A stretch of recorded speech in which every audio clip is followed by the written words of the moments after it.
My name is Peruvemba. I'm Chair of Marketing for SID. And this is the first time ever that we are doing a forum like this. This is called the CEO Forum. And our intent is to learn the lessons that these CEOs have experienced and share some of their experience. And you will have opportunity to ask questions as well. The first CEO that I wish to introduce you is Frank Christiaens. Frank is the CEO of CLEARink, and he has had a lot of very interesting experiences in his career. He started his first startup, I believe, in 1991, and he has degrees from Belgium, from the Imperial College in London, and he is a chairperson for other startup companies. He's an investor. He's got a lot of very interesting background. And one of the reasons we picked Frank was he worked as head of a fairly large company, several $100 million in revenue in China that he built by himself. Welcome, Frank.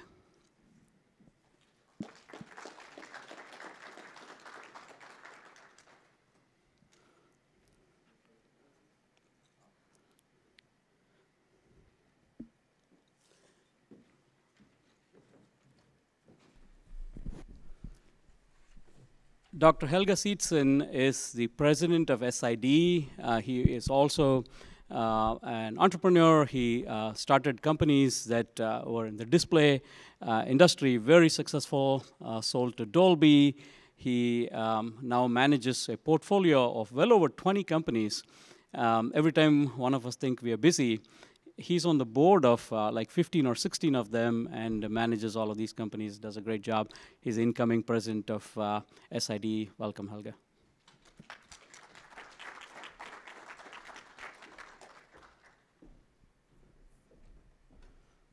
Paul Travers has traveled all the way from New York. He's the CEO of Vuzix. When we talk about AR, VR products, his company is actually shipping products, and he's CEO of a public company in the US. So a lot of my questions, he's going to probably say no comment. So we're going to stick to very personal type of experiences and so on. Welcome, Paul.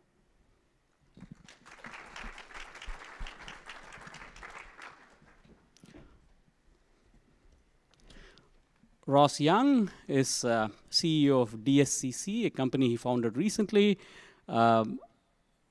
Ross has been in the industry for a long time. Many of you know him. He's founded many companies and successfully sold companies, and he's been an entrepreneur for a very long time. And in his day job, he actually looks at different parts of the industry, and both from a geographic perspective as well as market trends. It's one of the very hard things to do. So welcome, Ross.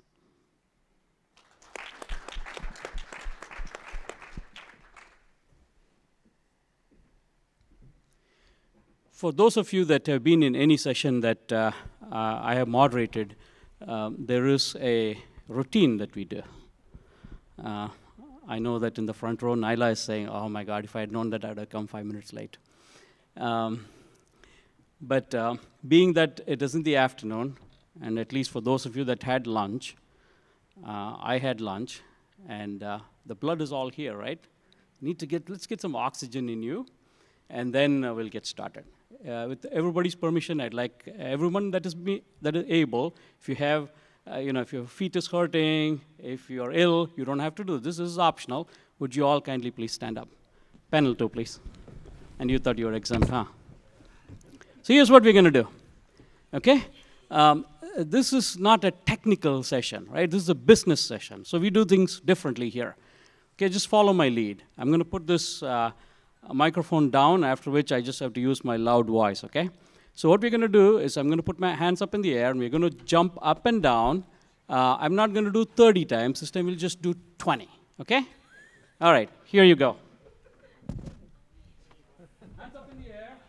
Okay, we're going to go, follow my lead. 1, 2, 3, 4, 5, 6, 7, 8, 9, 10, 11, 12, 13, 14, 15, 16, 17, 18, 19, 20. Come on, guys, you could have done it even higher. All right. Some guy just walked in and walked right out again. No, you know, this is a scientific fact. If you have oxygen in your system, the way you interact with other people, the way you absorb information, particularly if you're slightly out of breath like I am now, is a fun thing, okay? All right, very good. With that, I'm going to request each of the CEO panelists to expand on the introduction a little bit, keep it to about a minute or so, kind of tell us how you got to where you are, right? We'll start with you, Ross. Okay. I became CEO of DisplaySearch because my previous job, the company was going out of business. So I needed a job. I wanted to stay where I lived. I wanted to stay in the display industry. Felt like I could add value, so I started a company called DisplaySearch. While I was working at another company called Owl Displays, I came to SID. I produced like 500 newsletters, put them outside one of the main conference rooms. People started grabbing them, subscribing to my reports, and the company was born. So I would say that SID changes lives. And actually, 20 years later, that's how I formed Display Supply Chain Consultants. I networked with some people that I used to know, and we decided, hey, let's get into business together. So, I mean, I think networking events like SID, where you have 7,000 people gathering, it can really produce a lot of amazing things. So I started DisplaySearch. I hired the best people I could find, incentivized them the best way I could, and the company really grew. I sold the company 10 years later. I left the company 2 years after that. I joined Samsung because I wanted to get back into the display industry, and quickly left Samsung because I wanted to have some authority and I wanted to be involved in the decision making, and then did some fun different things, got into solar market research, started to try to get healthy because I worked way too much when I was running my business, and I gained, I think, 70 pounds from college to when I sold my business, and then decided to do Ironman triathlons. And I took 4 years off and just raced and did triathlons, and qualified for Kona, which is the hardest thing to do in the sport. Did that race, got injured, couldn't really train anymore, decided to get back into the space, and that's where I'm at now. Very good. Thank you. Paul? Okay, so first I got to say, it's no wonder he wasn't breathing heavy through all that. Ross, I didn't know you were a marathon man. Good for you. Well, let's see here. I used to work at Eastman Kodak. This is back when in Rochester, New York, they had 75,000 employees just in Rochester, New York. They probably had one of the largest R&D budgets of any company on the planet. You could kind of look at them like the Google of the day.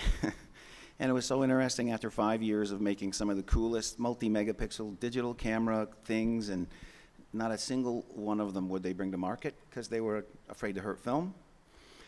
And so it was kind of a big disappointment. So I decided to leave, and I had 3 kids and started a business in the basement of my house, making sound cards for the PC. I built and sold that business ultimately to Advanced Micro Devices. They put it on motherboards, put the silicon in their processor chips, et cetera. That was in a 3-year period of time. Then I started a company making universal serial bus connectivity products and sold it to Belkin in maybe 2.5, 3 years. And then I started a virtual reality head-mounted display company. And if any of you follow that industry at all, it has been the rockiest road ever. And I gotta say, you get to thinking this stuff is easy, you build and sell 2 companies in 4 or 5 years, and then you do something like that, and it's humbling. So here we are today now. We have 85 employees. We're in Rochester, New York still. We're making the coolest optics on the planet. The smartphone is completely changing the concept of augmented reality. People are getting tuned to the whole idea of doing this stuff, and what's missing now, finally, is the smart glasses, and that's what Vuzix is doing today. Wonderful. Thank you. Helge?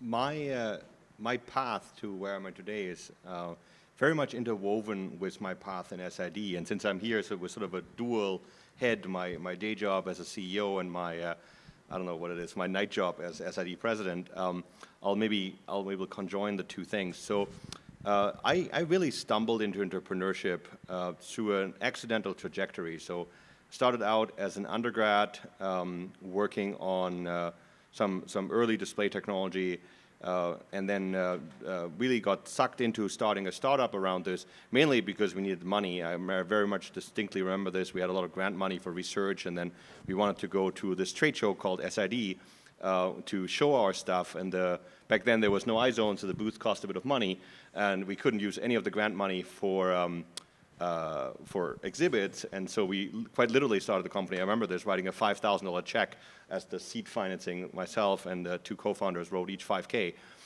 so we had a little bit of money to go to the trade show. And so miraculously that company grew a bit, and we eventually grew quite a bit, and we were able to then sell it to Dolby Labs.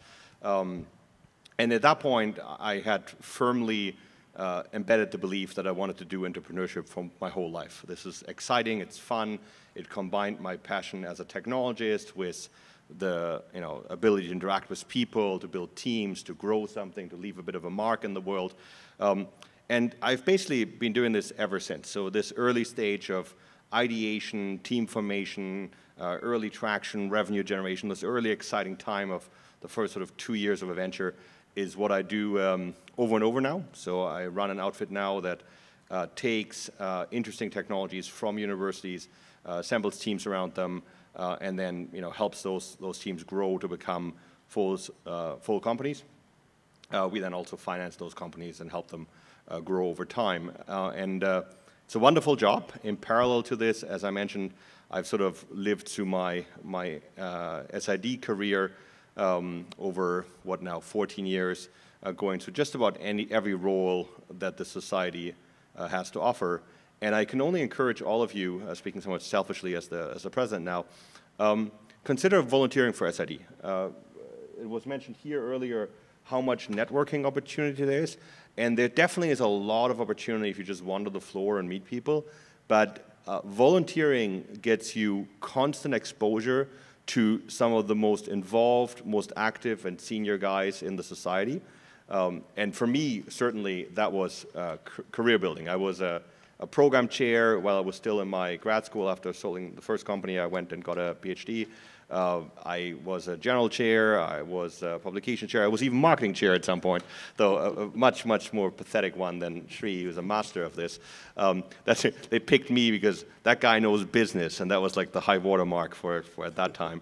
And then obviously held pretty much all the other executive roles that you can hold, treasurer, secretary, and so forth. So I would encourage you to volunteer for the society and get really the most out of it. There's a lot to be taken here if you just give a little bit and show up. Thanks, Helge. Frank, please expand on your background and introduction. Yes, I will. So I'm the CEO of CLEARink Displays, and I've been in display industry since 1990, when I graduated as an electrical engineer and started my first company. Still while studying. That was a software advertising company that I started then. I moved to Asia in the mid-1990s, and I went to China in 1996. I started a telecom operator in 1999 in Hong Kong, Australia, and Singapore.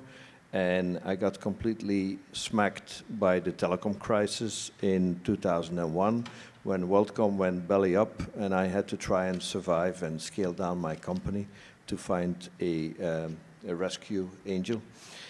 Today, I run CLEARink Displays, but I also advise or am a director with a number of other companies. I sit on the board of a Beijing-based software company that I listed in Hong Kong.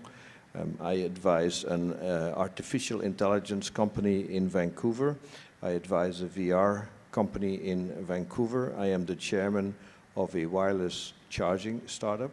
So I try to use my experience and help as many colleague CEOs, founders, entrepreneurs to make it through this challenging process, I would say. Wonderful. Thank you so much. And also I recall last year, both Helge and Frank were here when we did the first ever Women in Technology Forum, trying to support the organization. So the theme for today is to listen to some of the lessons they learned as they climbed that ladder and became CEOs. So we'll start with you, Ross, to think of an event where you were successful as a CEO, and what was the lesson that you learned that you can share with all of us? I think a recurring lesson that I've learned is the importance of being focused. In market research, barriers to entry are low. It's easy to write a report on anything, but companies who go after many different technologies, are the expert of none. So we would be very, very focused, and rather than covering all aspects of the display market, we would cover the whole supply chain for a single technology. So at the beginning of in the middle of the 90s when I started, we didn't know if we should be covering FEDs or EL or all these different technologies, and we said, well, let's follow the money. Where's the money going? We followed TFT LCDs at the time where they were still just evolving, they're just starting, and thank you. And so being very focused is very critical. Companies who go after have too many products, go after too many technologies in the beginning of their early stages is always a recipe for failure, usually. And even now, I'm competing against my old company. They're 4 or 5 times bigger, and we've had a lot of success by just being very narrowly focused on the OLED supply chain. That seems to be a great place to play, and we're not going after every market, and we've had a lot of success. So I think that's a recurring theme. It's wonderful, and your experiences directly relate to this industry, and it's really wonderful. Thank you. Paul, you run a publicly traded company, and I know the challenges in a public company. Please cite some success that you had and what lesson you specifically learned from it. I don't want to go too far into the public side, not because of your comments earlier. In my career, I've had several quick successes, and as a young guy, I really do think that I got to feeling pretty much like this stuff was easy to do. And if you think about it, to sell 2 companies in 5 or 6 years, and then to be at this one thing since 1993, it requires significant perseverance. Some would say we probably should have pivoted into, I don't know, making direct view displays or something, but there's always been a belief in the fact that this technology would change the world. And so if you're going to be an entrepreneur and you're going to get started, I think you got to face up to the fact that it's going to take a lot of work and a lot of perseverance to get there. I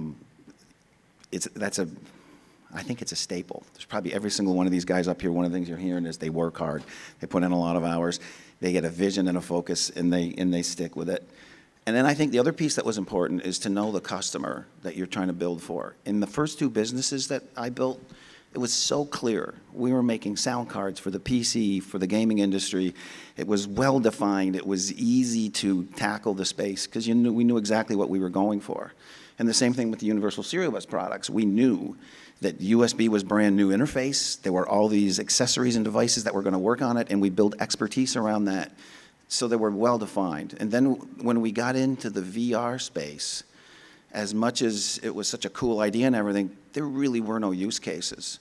Everybody was trying to, it's the hammer and the nail thing. And so, getting through that, understanding that, the more you can define and know what the customers and know that you're going to bring value to them, I think the better the chances of success the company will have. And in fact, that's probably the biggest out of all of that, have perseverance, but persevere on the things that in the end, you're going to make something that will bring value to folks. Thank you so much. Helge, you've built company yourself, started, sold it, had a huge success, and also now you've had exits with your portfolio companies. Please cite some example and what specifically you learned. Yeah, I learned so much. But the overarching lesson is that companies and success in general is built by people. People, leaders, teams, founders, executives, whatever they are, people build companies, and therein lies much of the pleasure of building a company, is that you get to work with awesome people, but also a lot of the challenges. And I'm not just referring to kind of the basic managerial challenges of managing people. All of us manage organizations. We have people that don't work out that have to be fired and people that have to be hired and so forth. So that's the management layer. That's normal. There's nothing special in entrepreneurship about that. You have the same problem if you're running a large group at Samsung or something. What's special about entrepreneurship is actually what you just said, which is passion and hard work is table stakes. If you don't have that, you won't get out of the starting blocks. But passion is a double-edged sword. So when these days, when I invest in leaders and founders that I'm helping to build their own companies, one of the first things I tell them at the very beginning is that there will be a time when they will love me, and there will be a time when they will hate me, and they will do both with passion. And then hopefully the hate converts into love again at some point and sort of goes up and down. But that one was a tricky thing for me to wrap my head around, that if you are, whether you're a founder or an executive or an investor, your startup or your multiple startups, in my case, my portfolio, will have a few people that are really passionate believers. If you don't have those, then you're screwed. You won't get out of you won't get going. But if you have them, that creates very different people dynamics than sort of a regular employee thing where the people show up at 9 to 5 and the impact of your motivational management is to get them to stay until 6 or something like that, or put in a little bit of extra effort. Because when those passions are in sync and aligned, you can achieve incredible things. But inevitably, they will also come desynchronized once in a while, and opinions will diverge and viewpoints will change, or just the way you want to do stuff differs. And then those are the moments of crisis. And I'm still having done this a couple dozen times now, I'm still learning how to minimize the divergent periods and maximize the converged period. And so that's probably the biggest challenge I live with on a daily basis. Thank you so much. Frank, same question. Yes, same question. I believe that if you listen, that you always keep learning in a working environment. Of course, privately as well, but it's important that you always keep learning. I also believe that it's wise never to believe people who claim to be experts. I never believe anybody who knows it all. I always question. Everything I will question. I think that's something I learned through damages sustained, My second rule is that if you want to build a company, only the best people are good enough. There is no such thing as a compromise in hiring. That's why I work with the people that I work with. And the third thing that I learned, painfully as well, is that you have to be on the lookout for events that you cannot control. No matter how good you are, I almost went bankrupt in the telecom crisis. I had another company that I lost in the dot-com bubble. And in the 2008 financial crisis, I had a tough time too. So you got to be as good as you can be with the best possible people, and still stuff will happen. And as a CEO, you need to be on the lookout so you can very quickly change gears, change direction, and aim for survival. These are pretty profound lessons. You get a big list of them when you read a book or you watch a video or talk to some expert, but nothing like hearing each of you sort them out and say, these specific things happened to us, and this is kind of how we've experienced this. What I'm going to do is, usually in a forum like this, we wait until the end to ask for Q&A, and we never have time. So today what I'll do is see if we can pause for a moment and see if we can take one or maybe maximum 2 questions, and then we'll come back to the forum.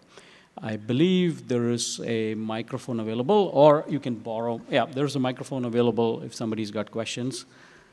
And for those of you that know me well, I have this another bad habit, which is I'll point at people I think that have a question and are not asking it. So before I do that, you may want to volunteer. I'll bring the microphone. Okay.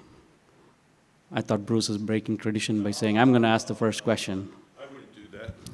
Well, I would love for you to do that and throw the panel off a little bit. There's one from Suptik. This is a question to Dr. Paul Travers. Introduce yourself and then ask a question. I am in Eastman right now and working from Kent State and did my PhD from Kent State University Liquid Crystal Institute. My question to Dr. Paul Travers is, what is the vision you see in the display industry right now? Is it from the large display, high definition display to more personalized VR interactive? Is that the trend and direction for the future? We're not about this immersive sort of gaming kind of environment thing. We're more about connecting the digital world to the real world. And we've been doing this since '93, as you guys have a feel for it. So that's many, many years. And for years, we have been making these big, crazy, bulky things. And the one thing I've learned through all of that is, if people won't wear it, you've already failed. So number one for us is making glasses and wearable devices that are lightweight, comfortable, all-day usable, and don't make you look like a box of rocks. Number two, there's an amazing thing that's coming in the world today. People are holding up their phones like this. They're looking through the back of their phone, and they're pointing the camera at the real world, and it's being filled with all this digital information, creating amazing experiences. Just at Google I/O, the guy holds his phone. He's doing the mapping stuff out on the street. He's trying to figure out how to get it lined with the road. He holds the phone up like this, and he looks, and there's an arrow painted on the street telling him which way to go to get to where he's going. Those experiences are completely changing the way people use their phones. It used to be you'd type a number in and you'd say hello, then you could cruise the web, and today the paradigm is turning into hold it up, look through it, and connect digital to the real world. That's where Vuzix plays. We're making glasses, optical see-through systems, so you put them on and it's just like using a regular pair of glasses. However, all that information that heretofore you had to hold your phone up is going to just come into your glasses and paint the world in front of you. So there's a shift happening. There's hundreds of millions of phones that can do that, and that's where the focus for Vuzix is, augmenting the real world with the digital world, not about putting your head in a bucket and being in the VR space. Thank you so much. Is there a second question? Wow, there are 3 second questions. I'll only take one, please. Hi. Hi there. So being a CEO on technology space is quite challenging, especially after all these years that some of you have done this for several years. I think a question is, how do you maintain the passion? It's probably one of the hardest things is how, because everything is changing so much, the company, the market, everything needs to be, how do you maintain that fire? Thank you. I think it's in the DNA. Yeah. It just doesn't go away from me. Yeah, I think there's some truth to this, and so there's a lot of debate whether entrepreneurs are born or made, or whether you can train them. If you're in the world of venture capital, that's something that you spend a fair bit of thought about. Of what how do you recognize good entrepreneurs? And my experience has been that, one, there's certainly an element that you're born with. There's certainly a flame of wanting to do something. But the other part is you have to hate failing. Not in the sense that, when you fail, which you inevitably will, because we all get hit with something, that you kind of go into a cycle of despair and totally become inactive and depressed and so forth. That's not particularly helpful. That might be a horrible condition, but it's not helpful. But you have to hate the notion of failure. So whenever failure comes close, which it will do pretty much every day, it certainly does for me, like not a week goes by when something doesn't go wrong, you have to just, out of pure stubbornness and unwillingness to accept the bad result, just power through it, fix stuff, pivot, do whatever it takes, right? And to me, at least, this comes almost entirely out of an obsession with not failing, rather than an obsession to achieve. I don't wake up in the morning and say, I want to change the world. I happen to have done a few things that had some impact on the world, far from changing it, but certainly done a little bit. But that, for me at least, is not the driving motivation. The driving motivation really is, I've offered these people a job. I built this business, I took these people's money, I promised these guys a product that we would ship, I promised these guys some IP that we would commercialize, and I would hate to call them up and tell them that we screwed it up. So let's just do one more thing, one more hit on the ball, and see how far we can get it down the field. I'd like to take this question to the other two panelists as well. Frank, same question. What keeps you going, right? What keeps this passion up? It's a very good question. So I recognize the refusal to fail, but I also like to kick the boundaries. I'd like to find really difficult problems that I'd like it when people call me crazy and say, you can never do this. And yeah, and I'd like to kick the establishment. Like one thing I did in '96, I introduced DSL technology to the telecom world. I went to people and I said, you know what, you're dialing up, reading email at 64 kilobit per second. I'll give you 2 megabit. I'll give you 8 megabit, right? That was like wiping out the whole industry and coming with something new, something disruptive. That's what keeps me going. That's what keeps you going. Right. It's wonderful. Ross, same question. I think what keeps me excited about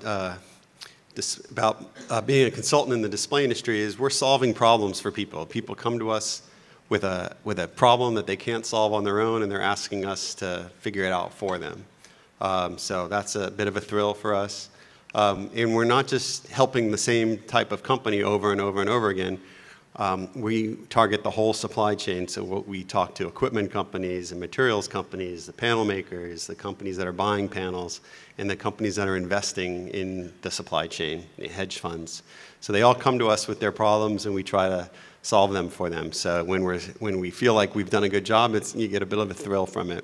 And when you land an order because you're better than your competition, that's always a thrill as well. So I think when I pretty much took 4 years off, and what I missed was winning. You know, I wasn't going to win any Ironmans, but when you win an order or you solve somebody's problem, you feel like, you know, you won, and I think you miss that in your life if you're retired. You don't win anymore. If I can just maybe give you one example, since that relates very much to SID, that what Frank just said is very much true, trying to push the boundaries. That example sustained me for, you know, the first 5 years of my career. In 2003, I came to my first display week, and we were, with that seed money that we had scraped together to be here, and we were showing the, I was publishing a paper, just a normal kind of paper in the symposium, about this idea that we had. And I vividly remember this to this day. I walk up, I give my talk, and you know, the idea we had is we took, you know, you take an LCD, and then we said, well, the LCDs have fairly limited contrast, so we're going to put some LEDs behind it, and we're going to control those LEDs, and that will give us very high contrast. And that at the time, just nobody was doing that. Nobody did that. And I remember giving my talk, and afterwards, first question, some gentleman stands up and says, I am so-and-so vice president of Sony, which at the time was still a very, very dominant display maker, and had done actually some work in the LED space. And he goes, you know, this is a very nice theory, but you understand that, one, the human eye can't possibly see more than 200-to-1 contrast, and two, this whole LED thing is just never going to happen. It's way too expensive. It's totally impossible. Your stuff won't work. And here was, you know, my literally first introduction to the display community. This establishment person of total authority, just basically, you know, looks at my stuff and goes, "Kid, you're dumb. This is stupid. This can't work." And for many years, I woke up in the morning going, "Screw you. We're going to figure out a way to make this work. We're going to figure out a way to make the technology work, to get the price points down, and so forth and so forth." And you know, 15 years later, this whole show floor is full of HDR display that certainly have more than 200-to-1 contrast, and LED TV has become the dominant display technology, only now being sort of slowly attacked by OLED. So it's clearly possible. But that desire to, it's this mixture of bucking the establishment and not admitting failure. Because I could have slunk away, right? That's the part that's in the DNA. I could have listened to that going like, oh my God, this guy, he must be right. I'm missing something. I'm just going to go in my corner and cry and, apply for a job at Sony, right? No, I don't think any of you will slink away. Dr. Paul Apin, who is here in the audience, he was in one of our previous panels. He and I worked for a company where when we started, people were saying, what you're making is science fiction, it won't happen.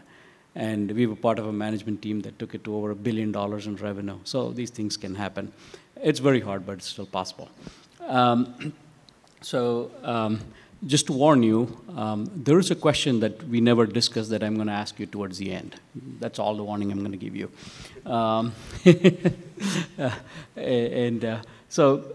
Let's talk about failures. I know Frank already talked about some failures. Some of you, Helge also mentioned about failures. But I'm going to start with Paul. Paul, you worked for a company that at that time was the Google, right? No longer is. And you can either use that example, if it's appropriate, or whatever example you want, of something of a profound failure from which you personally learned something. And please share that with the audience. Well, I have a couple of them, actually. The Eastman Kodak one is a great one. It was an amazing company. They were doing so many things right. They had multiple multi-billion-dollar companies they built, and they sold them all in an effort to save film. And I learned over the years watching them go downhill to bankruptcy. It was such a cool thing, actually, when the market cap of my company beat Eastman Kodak's. I was like, holy smokes. When I left, there was a lot of people that said, are you out of your mind? You're leaving the mothership. In any event. If somebody's going to eat your lunch, you're better off doing it yourself than letting the guy next to you do it. And Kodak they didn't get that, it seems to me. Look, they had a hard problem to solve. It was $5 for a roll of film, $13 to get it processed, and everybody did that for 25 pictures, and half of them looked like crap when they came out, and they just kept coming back for more. And today, they're all free. Right? I mean, every single one of us has 20-plus megapixel cameras on their phones, and so that's a hard one for them to have fought through. But the bottom line is, to me, and this is why Vuzix is here today still, we have been innovating and changing and pushing the envelope to make sure that it's not the other guy that figures out how to do this, it's Vuzix that comes out the winner. So I think that was a great lesson that Eastman Kodak taught me, and I think a lot of people can see that just in life. The other one was, again, it comes down to this whole understanding the customer and dealing with adversity. The first VR company that I made, it was first quarter, we sold $6 million worth of product. It was as cool as the Oculus Rift was when it came out. We were the talk of everywhere. And in the end, 3 to 4 years later, that company went bankrupt. And it was an incredibly painful period to go through. And I found that when I finally decided to deal with it, address it, and move forward, my life got better. So it's not good to sit in the cesspool. If you have issues, you should, as soon as you can, address them and move forward, because it's painful when you're in those spots, and you're better off at fixing them and moving them on as quick as possible. No, absolutely. Ross, you had, I won't call failures, but setbacks when you were in the Ironman races, as well as when you're building companies. I'm sure you've fallen a few times off your bicycle, got up on the bicycle, and still, got to the finish line. What can you share with us? I think my biggest shortcoming probably is I believe too much in the good of everybody and my ability to mold people to do things that I think they could probably do that they can't. So I've had friends that I've hired when I was at Display Search and at my new company who I know are good people and are competent, but they're not cut out for the job that I thought they could do. I believe that, hey, if I could do it, they could do it. It's not that big of a deal, but they can't do it. And having to end that relationship is very painful. And that's been a struggle. And people are hard to manage. I don't have a background in managing a lot of people. I was a good analyst, and I decided to run a company. It didn't mean that I could manage 30, 40 people, and there are a lot of issues with that, that if you don't have that experience, you can make a lot of mistakes. Do you now surround yourself with people that have that strength? Well, I have not worked in a lot of big companies, so I probably don't know too many people with those strengths, but that's one of the reasons why I like very small businesses. Sure, sure. That makes sense. Yeah. See, that's a key thing, right? You recognize this and you're able to, you know, say that, you know, this is for me and that is not for me. Yeah, I mean, one of the other reasons I wanted to start my own company is I had worked in 2 companies that went public and 2 companies that failed, and I didn't think there was that much of a difference between them, and I wanted to have a greater control of my destiny, and in a small little consulting company, you can certainly do that. Yeah, absolutely. Frank, you talked about failures, right, earlier in the telecom and others. Talk about some experience, and what have you done different since that failure? You need this, Frank. Yes, I need the microphone. I've been making quite a few failures by being too busy. It's easy to be busy. It's easy to come to sit, and I'm doing it again this week. I start meetings at 7:30 in the morning, and by midnight I'm still in the bar discussing business, right? So that's actually not very good, because I know from experience that I've missed on some great opportunities because I didn't make the time to evaluate them. So I promise hereby next year at SID, I'm not going to book my schedule full. Okay, so that's the first thing. Most of my operational mistakes have been hiring mistakes and keeping the wrong persons for too long, because I have this weakness that I start caring about people, and that's meant to be cynical. I try to do better hiring now, so I don't have to deal with the pain of firing. I interview 5 to 10 people every week, so I always have a pipeline of great people. So I will be interviewing you, and even if I don't know where I'm going to put you, but if you're an awesome person, then I want to stay close and use you when time is there. I also want to learn to terminate faster. There's always pain, so you may as well bite the bullet. And then my biggest failure is that I don't spend enough time with my family. Tomorrow is my son's birthday, and for some reason my wife decided to give birth during display week, and for the last 5 years I've been missing my son's birthday, and that's kind of troubling. That's probably not something else that I need to change. So I promise again, next week I will leave on Wednesday nights. Okay. So, you know, the next forum is the Women in Technology Forum, and invariably every year the question gets asked, how do you balance work and life? And I never understand why don't they ask the same question in an all-male forum. By the way, the first CEO that I contacted was a female CEO. Unfortunately, she could not make it. And this is something, and Helge feels very strongly about the subject as well. It just will not happen if we just passively expect that more women will join the executive ranks or be on forums and take leadership roles. We have to do something positive about it. Helge, your turn. Talk about, you know, you work with a lot of startup companies. I'm sure you had your share of failures. Yeah, so I've been in the fortunate position that I haven't reached the point yet where an entire business has failed. Somehow always managed to muddle our ways through, but I failed, I have failed and continue to fail all the time in actually the categories that Frank just mentioned, which is on the people side. That is by far the hardest thing. My CFO, who is my investment partner in the fund that I currently run, keeps accusing me that I fall in love too quickly, and it's a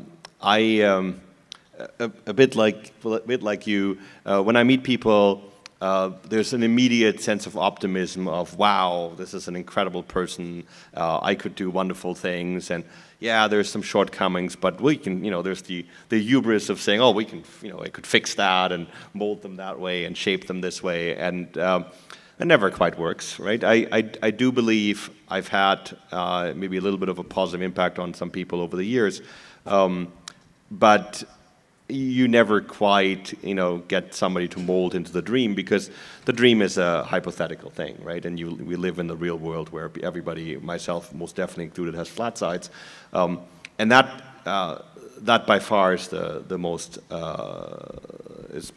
challenging thing, and learning how to cope with that. To me, there's the challenge of firing people, but it's relatively easy to fire people for performance. It's really hard to fire nice people that you yourself put on the wrong box. Yeah. That's infinitely harder, because it has much more to do with your own introspections and challenges than with their work, right? And so you're in a sense punishing yourself, and that's always been a challenge for me.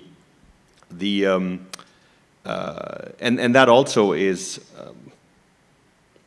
Other than unforeseen events like an economic crisis or something, people is really the only lever you control when you build your company, and Sure. so the better you get at that, the better and bigger your company will become. Sure, sure. Yeah, we often mistake it's a brand, it's a product, it's this and that, but it's something else.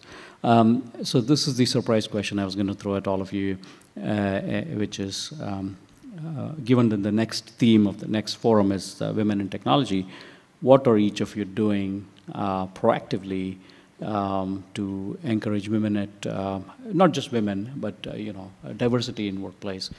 In specific, are you hiring women? What are you doing different?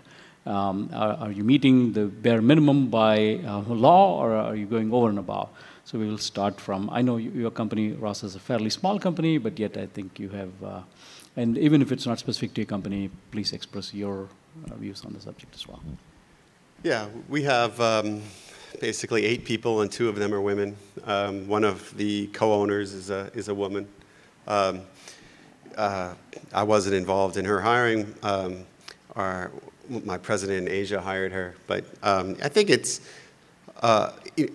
interesting. Actually, 3 of them are women. One of them is part-time, but in Asia, there's quite a lot of differences for women. In Japan, it's harder to hire women in that sort of management role, but in China, it's actually extremely easy, and in Taiwan as well. So we're just getting to the point where we only have 8 people. We only are hiring people that can really contribute and immediately have a strong impact, and so it's harder we're not looking to necessarily train a lot of people, so if there are fewer people in the field that are qualified that are women, then there are going to be fewer people at our company that are women. But we certainly don't have any bias, and we're happy with our female employees. Very good. I hope you're hugely successful. You have a lot of employees, and take that number from 25% or 30% to maybe 50%. I hope so. Paul, same question for you. It's an interesting, challenging question because when you put a rec out for a new engineer, let's say, and there's 25 resumes that come across your desk and there are no women in the mix, it's difficult to hire a woman for the role.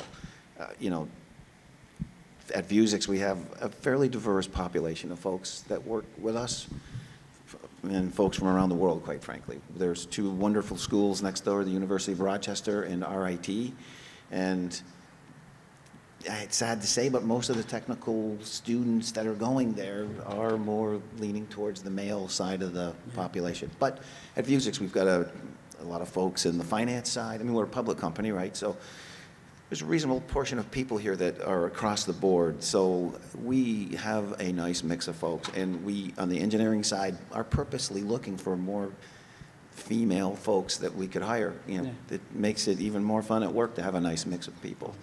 But it's just difficult because there's not as many options. Yeah, no, completely agreed. This has been an ongoing issue, particularly our industry is pretty horrible from that perspective. Helge?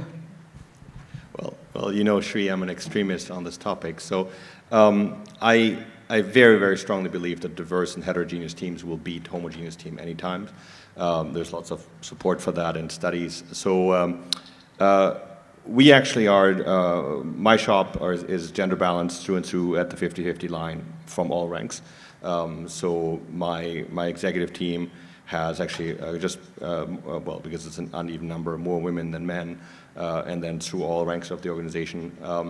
And we're an extremely technical outfit, to your point about not finding candidates. The way we do this, one, obviously, by the time you hit a tipping point where, you know, a third or 40–50% of your executive team is female, my head of engineering is a woman, you know, all the, most of the head of the R&D and so forth are all women. Partly there's a role model effect. If you have an organization that is structured that way, the rest will just flow. So the candidate pool, because the women executives, women leaders are obviously out there, they just may not apply, right? So once, so one is just the role modeling effect. The other thing we do is we're very deliberate about this. We're very deliberate about not making sure that we hire against ratios, because that just is a bad idea in general, but that our recruiting pools, our candidate pools, are balanced. So what I tell my talent organization is that I won't start interviewing for a particular position until you have a roster that is 50-50. I don't care where you drag them up, and I don't care what you have to do. So, you know, very often we are in situations where, thank you. And it works. It works because once you have a balanced roster, balanced hiring decisions kind of happen naturally, right? There will still be some biases here and there. We're all human beings, but the hard part is if you don't give opportunities to your team, to your managers, to your executives. So you have to force the talent organization to just fill the pipe. And they're out there. We have a few hundred people in our kind of extended portfolio. Of course, there are a few hundred capable women on the planet, right? There's, it's just, the macro statistics have no impact whatsoever at the micro level, and we are distinctly micro. Very good, thank you. I know how Frank feels about this subject because last year when we had a Women in Technology event, he actually flew folks who would normally not go to a technical event just to attend that specific session. So, yeah, I'm very intrigued how you can get to a 50-50 roster, because my female HR manager is never able to give me that kind of roster. So the same is true for us. I'm going to send my female HR manager to be trained by your female HR manager to give us a decent roster, because I keep complaining about this all the time. And we don't get the candidates. And the problem starts with education. I think you have two CEOs who are going to send their HR folks over to you. The problem starts with education. I do small things, like at the school of my kids, they were trying to raise funding for computer by computer. I just bought them all a computer, and it's anonymous, so my kids won't know, because otherwise maybe it influences them. Right, but it has to start with education. Education has been underpopulated with female candidates. When I graduated, there was 5% female engineers in my year. So I don't know how we can get to a balanced hiring. It's very, very difficult. And Nyla knows that we try, and I complain all the time. So you have a magic formula that I want to know about. This is a tough subject, which is why I brought it up. In the interest of time, what I'm going to do is switch over to take some more questions. That will give Bruce a chance to take the microphone to whoever has got a question.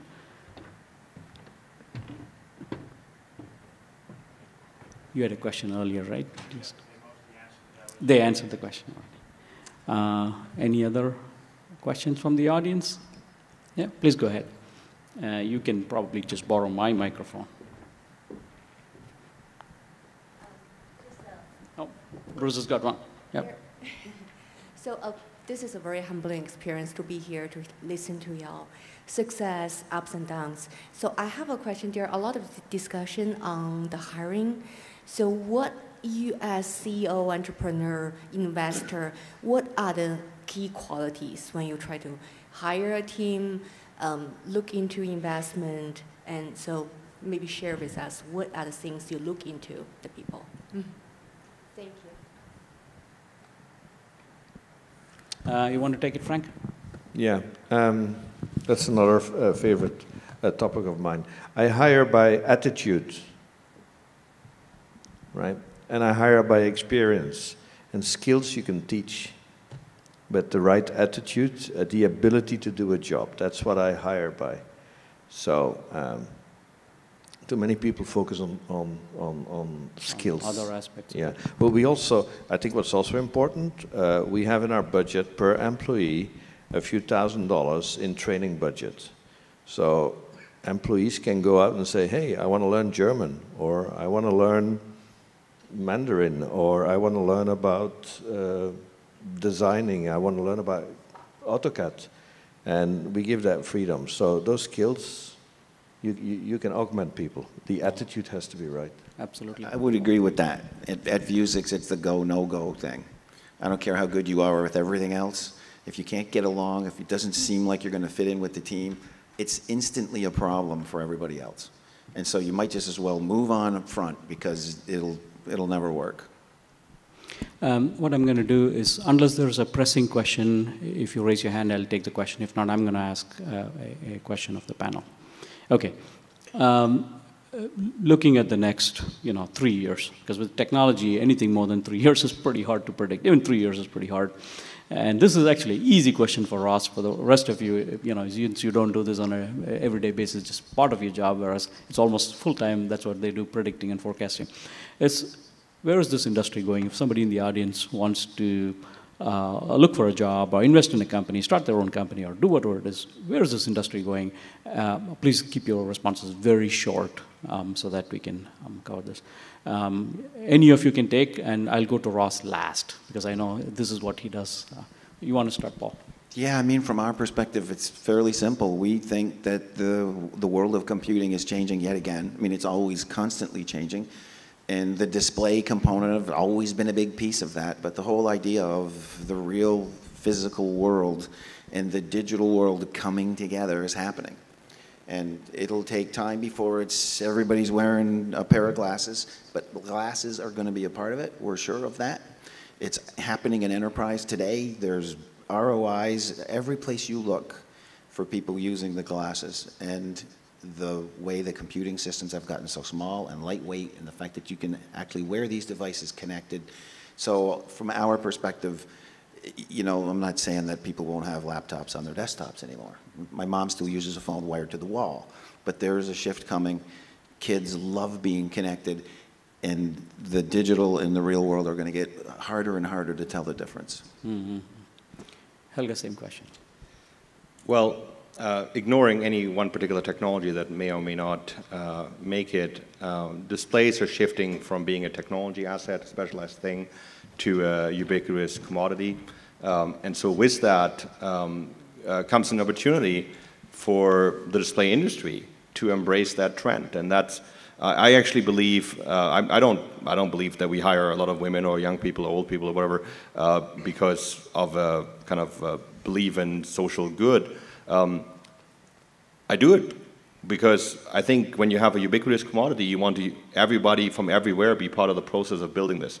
You want people of different backgrounds, genders, artists, scientists, technologists, engineers, business people. You want all these people to come together because when you have ubiquitous solutions, you need a ubiquitous part of humanity to champion it.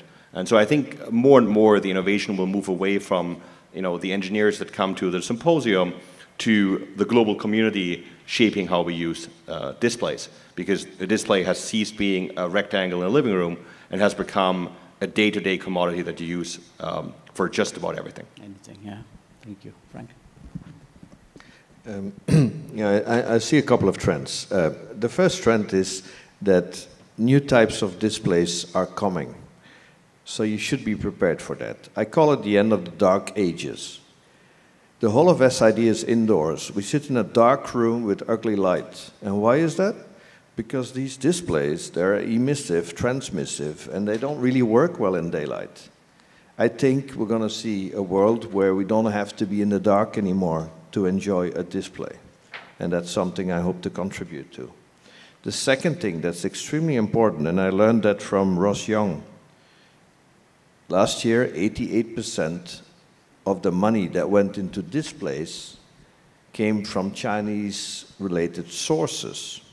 And that's what a lot of people don't realize. So if you don't know the company Transsion, if you don't know the company Oppo, if you don't know the company Vivo, if you don't know the company Xiaomi, if you don't know Huami, then you need to maybe start looking at hiring executives that actually know these companies. Because I meet a lot of companies where they tell me they're display experts and they have never heard of these companies, which is unbelievable if 88% of the money invested comes from China. So well, not just that. These companies you just listed are #1 in their different categories. they're #1. Transsion is #1 smartphone company in Africa.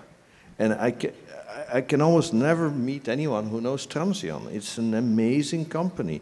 They outperform Apple and Samsung in Africa. And that's important because that's probably the fastest growing market in the world, right?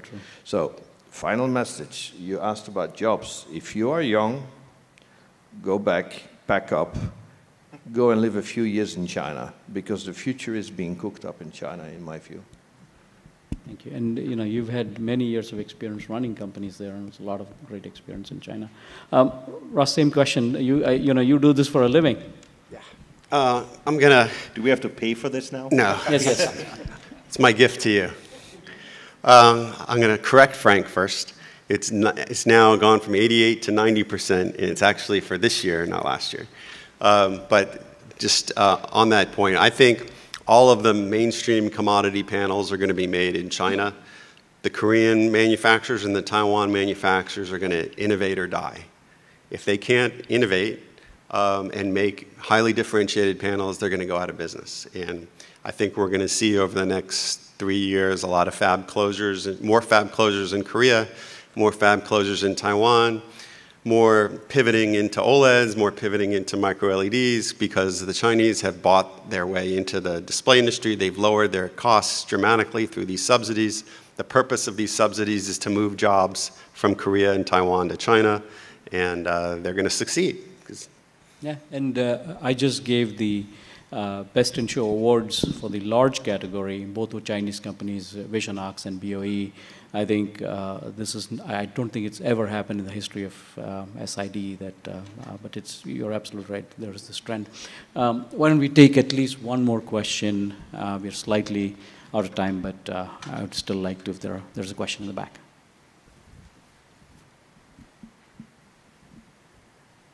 I'm glad there's a question in the back, otherwise I thought we'll jump up and down again. I'd just like to ask if if there's any advice for generating early stage capital in the startup. Helge, you want to take that? Sure. You mean generating or raising? Raising, okay. Generating, you have to talk to the guys who make revenue. So if you're building a display-related business and it's a pure hardware business, which a lot of the display-related companies tend to be these days still, you definitely have an uphill struggle in the traditional venture capital community. The VC community is still very much enamored with e-commerce, marketplace, web plays. Those who style themselves as more technology investors are going to think of technologies as machine learning, deep learning, other kind of software plays. Hardware investment is still very hard to do. What that means is that it raises the bar for showing traction. One of the things that I think most hardware companies that I meet do wrong when it comes to capital raising is failing to understand that venture capital is not about assessing absolute progress, it is about assessing rate of progress. It's not where you are on the graph, it's the slope that led you there. And that's where hardware startups often have a really difficult time, because they sit down and they go, okay, in my first year I built this prototype, and now I'm going to take 3 more years to make this prototype twice as good, right? And that feels gratifying, and you've made progress and you've done something. But from a fundraising perspective, you would have been much better off talking to the VC industry with your crappy prototype in year 1, because they would draw dots through that and say, okay, in 1 year they're able to get to this one. And then they project forward that, well, that means in 2 years they can get to this much higher thing. Whether you can or not, that's a different question, but by that point you have the money in the bank. So if you're building a hardware company, I really encourage you, start putting fundraising strategy front and center. In our portfolio, for example, 20+ companies, a bunch of them are pure hardware. If we have a company that hasn't raised a new round in an 18-month window, we get very, very antsy. And it's not because they hit or have not hit some particular milestone, it's because we're running out of clock. the slope inevitably goes down, and it gets harder and harder to pull off the sort of technological miracle to get you back up again. So try to think about getting, whatever you have in like a 6 to 12 months time frame, and seeing if you can raise on the strength of that. And that will also fit you much closer into the traditional non-hardware VCs kind of mental model. And that's pretty much what you need to do, because there aren't a lot of hardware VCs out there. Thank you so much.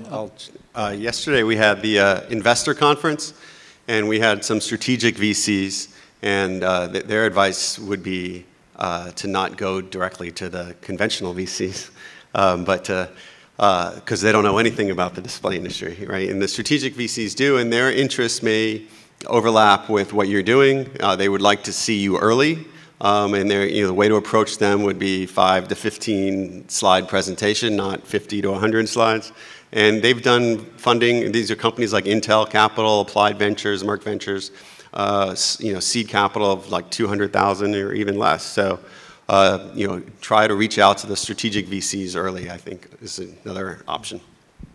Thank you so much. There's a tough road ahead, and it's related to that 90% number. If 90% of the money that goes into the industry comes from China, as a hardware startup in the US, it's almost impossible. Consider packing up and go to where the money is. Early stage investments, people don't like to do them long distance. Early stage investments, people like to do them in a radius where they can drive to the entrepreneur and check on what's being done with the money. Given the fact that all the money is in China, the industry is in China, and early stage investments are closed door, if you are early stage, you should consider going to China and do it there. That's what I would do today. It's very good advice. It's so true. I know when you put a panel like this together and get these 4 CEOs to show up, they all have a lot going on. And Frank alluded to the fact that he's probably got another 10 more meetings to get done today. So I'm going to close the forum. Let's give a big hand to our panelists. And I have a request for all of you. Following this, in about 15 minutes or so, maybe 20 minutes, we will have the Women in Technology Forum right here in the same room. If you can, please stick around, and that'll be wonderful. Thank you so much.